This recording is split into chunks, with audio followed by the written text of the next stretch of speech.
హారిక చెప్తుంది నిజమేనా?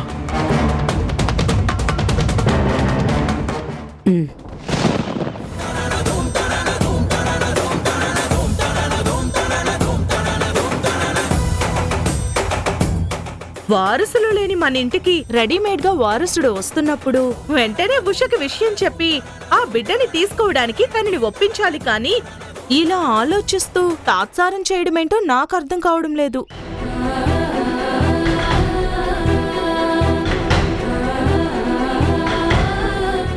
ఏంటమ్మా ఇది? ఈ విషయం తెలిస్తే ఉష తట్టుకోగలదా? తన భర్త శ్రీరామచంద్రుల్లాంటి వాడనుకుంటుంది ఉష. వాడు రాముడు కాదు, ఇంత దారుణం చేసిన మోసగాడు అని తెలిస్తే ఉష భరించగలదా? భరించాలి. వారసుడు లేని మన ఇంటికి వారసుడు వస్తున్నందుకు భరించాలి. బొమ్మరిల్లు రాత్రి 8 గంటలకు మీ ఈటీవీలో.